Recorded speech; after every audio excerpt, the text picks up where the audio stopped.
Hi there, it's Dawn, and today I want to share with you this oil painting I did of my grandson, painted in oil on board using the sight size method. The image and the canvas are exactly the same size, which means you can accurately measure between the two.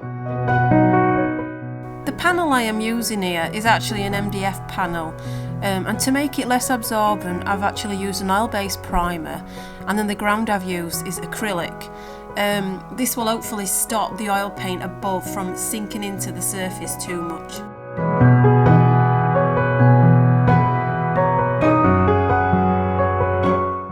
Using charcoal, I plot the image, measuring with a wooden skewer. Having the image just next to the board allows you to use the exact size measurement from the photo to your canvas.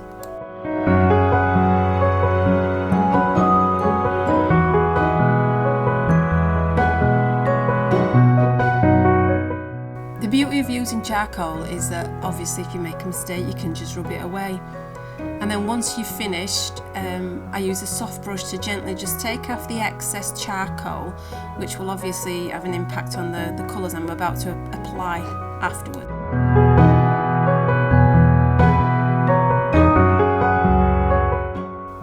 For the base painting, I use a fast drying white oil paint and burnt sienna. Here I'm working out the values, looking for the darkest darks and the lightest lights, which I plot first.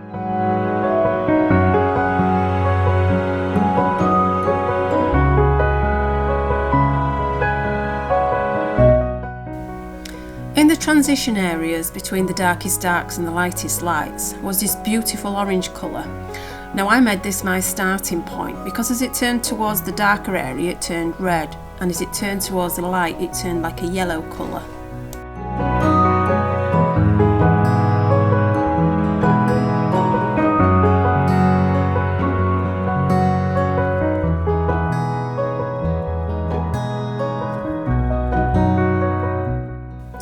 Although it looks like I've used white for the highlight, it's actually a long way off from white.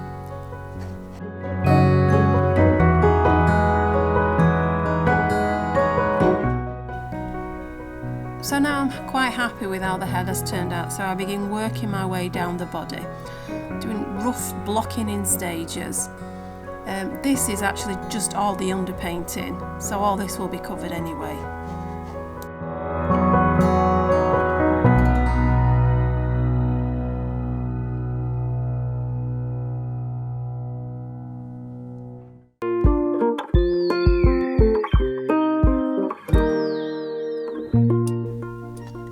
So now this is day 2 and the whole painting has dried. So first off what I'd do is I'd get some linseed oil and just paint it all over the picture. Dry it off with a bit of paper towel so it's not too wet. So I slowed this right down so you can see everything that I'm doing here. So I start with that lovely orange transition again. I think I a little bit got obsessed with this. And you can see just how I'm slowly just plotting through colours, working my way around. What I find that I actually do is that I apply the paint and just leave it there, and slowly just work my way around. I do very little blending, because what I find when you blend, if you over blend, your colours just lose that impact and the white becomes the dominant colour. So all your darkness and shadows, they just go. So what you end up doing is just paint over it again. So what I'd suggest is you just literally just lay down your colours and just leave them there, and then work your way around, slowly adding colour, not blending. If you want to soften an edge, then soften the edge, not soften the full area, because you'll literally lose all that, the potency of the colours that you've got.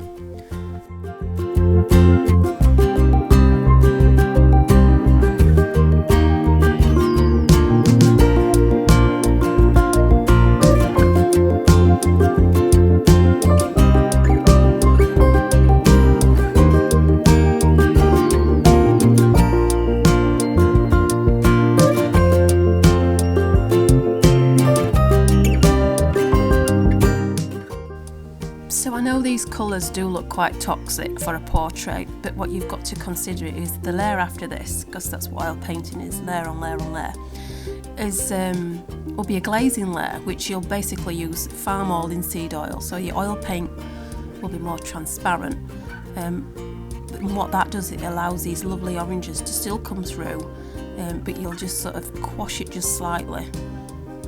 So you've always got to think of the next layer that you're going to be adding.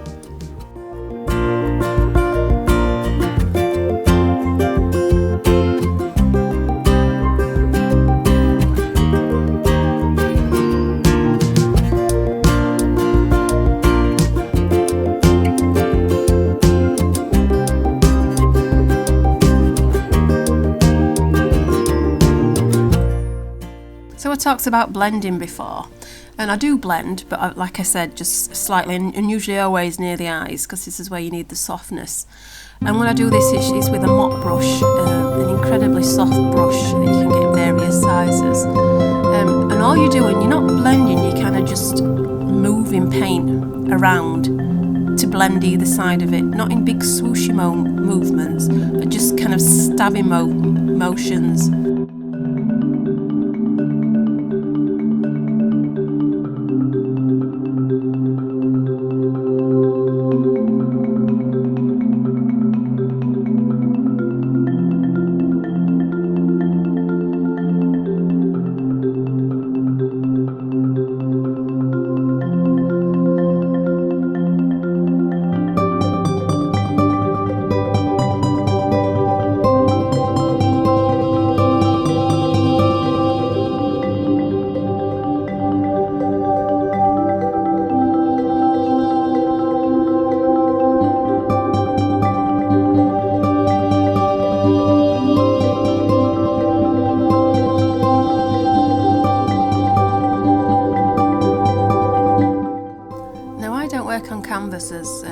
Canvas as a substrate.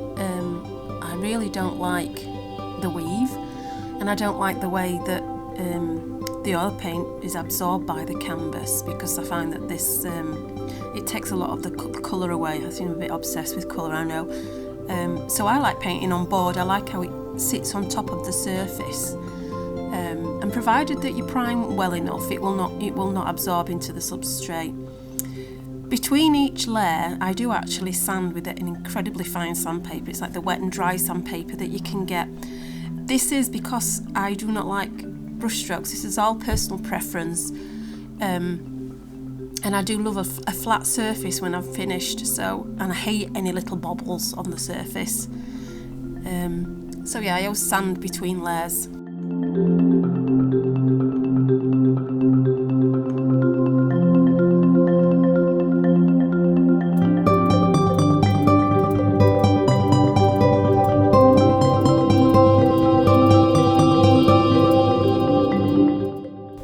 People ask me what type of brushes I use for my oil painting, and I don't tend to use the conventional oil painting brush like your Hog Airs or things like that. But I do use Hog Airs for large surfaces, which is what the Hog Airs are for, to load more paint onto your surface. And I also use a palette knife as well if I want to sort of impact with the colour, or like for the sky or background. But what I tend to use are synthetics, or just really soft brushes like your sables. And I also try to use the largest brush for the smallest areas. And you'll probably get a little bit annoyed at me for watching this and think, well, why has she not got the 0.0 out for the, for the pupil in the eye?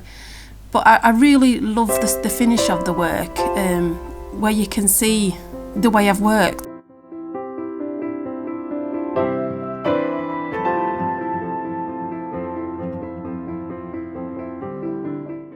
And at the risk of repeating myself about the blending, what I would recommend is, rather than blend between two colours, is mix a separate colour to go between the colours.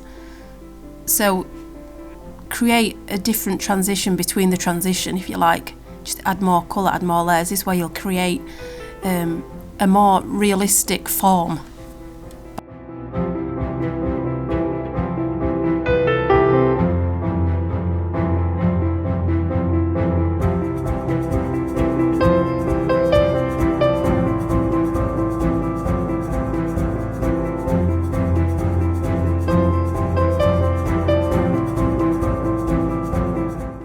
So now I'm just carrying on rendering the rest of the head.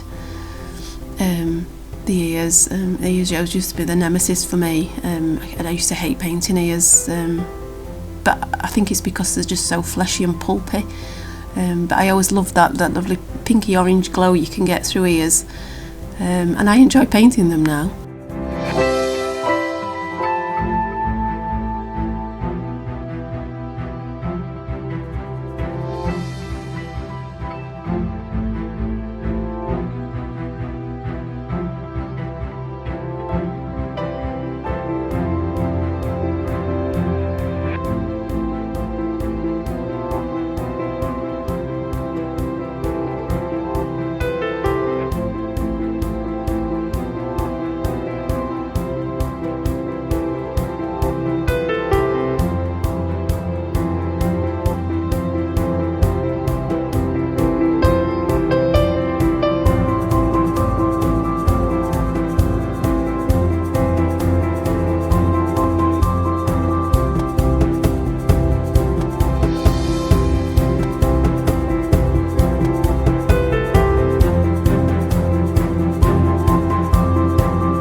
So I've slowed this section down again so you can see what I'm actually doing.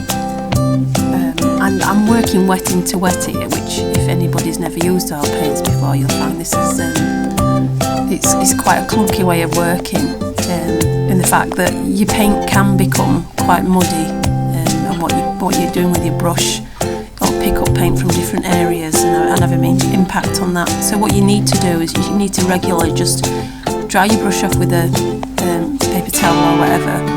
Every time you move the paint around, dry your brush. You do it religiously. That way, paint won't migrate from one area to another. And if you want to apply overpaint, then you literally just apply more paint.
So here you can see I'm trying to create that volume in the cheeks, where the light's just catching at the top part.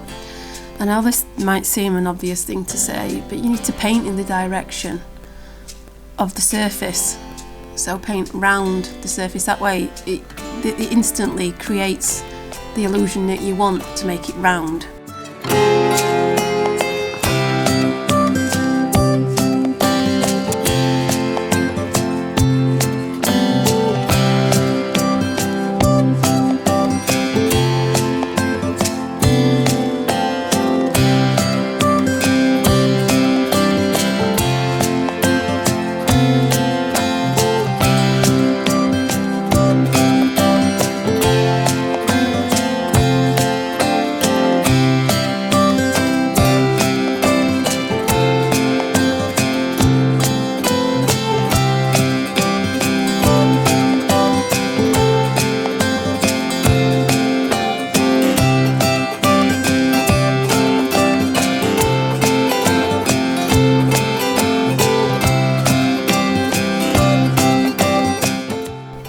Now I'm starting to render his little toy car here, and you're probably wondering why you've not sort of rendered this up to the same finish as his face, and that's purely because I want you to be looking at his face rather than the car or his hand or his clothes. I mean, I could render it to the finished state, that looks incredibly realistic, but that's not what this kind of painting is or what it represents. It's literally just a snapshot of my grandson, and he is the focal point, and putting more detail into his face will make your eye go straight to his face rather than what he's actually holding, what he's actually doing.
So we're just about coming to the end of this video. I hope you've enjoyed it. I hope you've learned something from it. If you have, please like and subscribe. That would be really beneficial to me, as I am only just starting out. I know the likes and follows I can get is always a bonus. Thank you.